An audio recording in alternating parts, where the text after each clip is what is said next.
I'm going to teach you the top 5 lessons from the book Models by Mark Manson. The tagline of the book is How to Attract Women Through Honesty. While it definitely teaches this, it doesn't mean that if you have a girlfriend the lessons aren't useful. The lessons will also teach you how to be more charismatic and confident around anyone you meet, not just women. The lessons will work for anyone trying to attract anyone, no matter what sexuality or gender. Lesson 1. Don't be needy.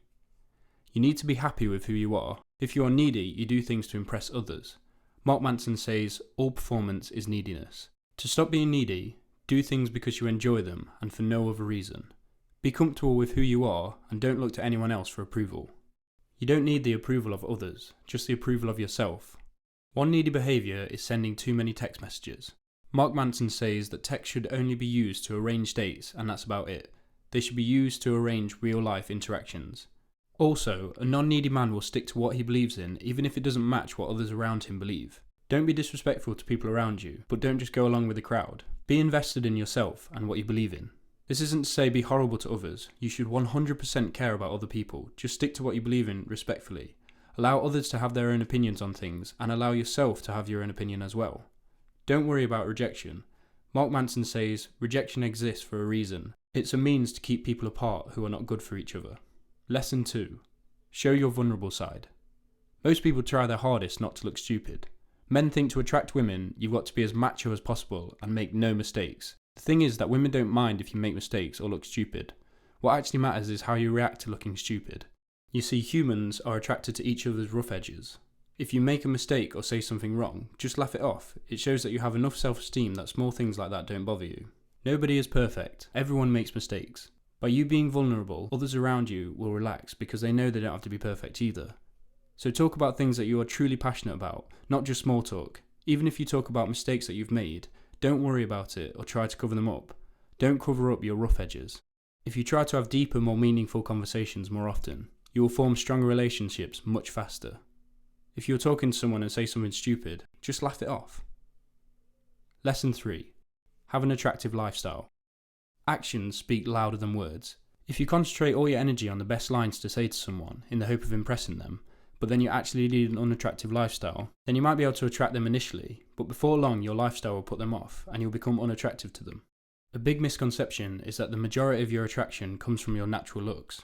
Physical appearance is one area of attraction, but your lifestyle as a whole is more important. What lifestyle would someone else want to be part of? If you have a relationship with someone who is really attractive, they drive a nice car, have a good job, but then they also work 50 hours a week, you might be attracted to them initially, but eventually, because they work all the time, you won't get to see them, and so their lifestyle will put you off. So how do you make your lifestyle more attractive? In my opinion, the most attractive lives for the majority of people involve 2 things: freedom and time. To me, the most attractive lifestyle is doing what you love, when you love, with who you love. So how do you do that? One simple aim: get your passive income higher than your expenses.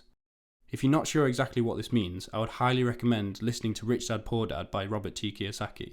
I'll do a whole video about passive income, but until then, search around YouTube because there's loads of videos about how to earn it. When your passive income is higher than your expenses, you won't have to work, and that way you'll have a lot more time to work on what you actually love and do the things that you love. This will lead to you being much more passionate about your life, and to me, the most passionate people are the most attractive people.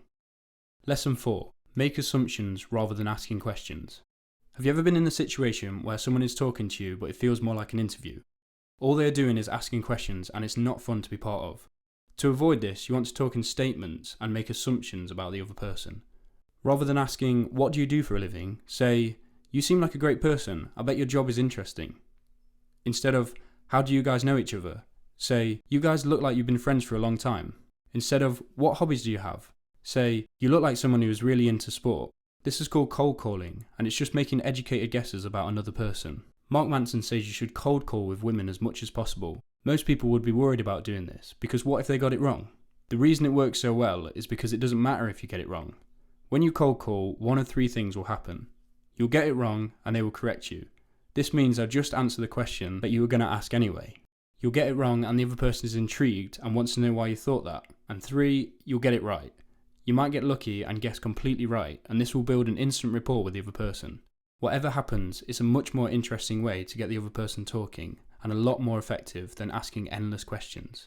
By speaking in statements, you don't overpower the other person with questions. It allows them to continue the conversation if they want to and not feel trapped.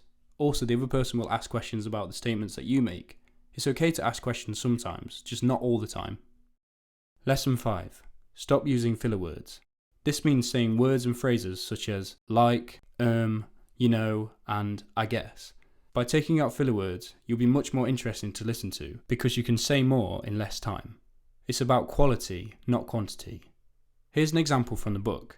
Listen to these two different ways of saying the same thing, one with filler words and one without. So I guess what I'm saying is like, I never really felt at home when I lived out there in California. The people all just kind of felt like superficial to me, and I didn't really like it, I guess. Now without the filler words. I never felt at home in California. The people felt superficial to me. I didn't really like it. Filler words and phrases make speaking to you boring and slow. Also, when you say I guess or you know, it comes across as you don't fully stand by what you're saying, so you have to weaken it with a filler phrase after it. So how do you get better at not saying filler words and phrases?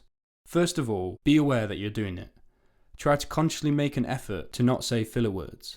Another thing you can do is record yourself trying to explain something and see what filler words you say the most. Keep re-recording yourself until you can explain the whole thing without filler words. And finally, be okay with silence. If you're more relaxed in silence, then you don't feel the pressure to always be saying something. This means you're much less likely to say filler words. Silence gives your brain time to process the conversation and to think of much more interesting responses to what people say. A pause before replying is recommended by a lot of people because it shows that you care enough that you actually want to give a good response and not just say the first thing that comes to mind.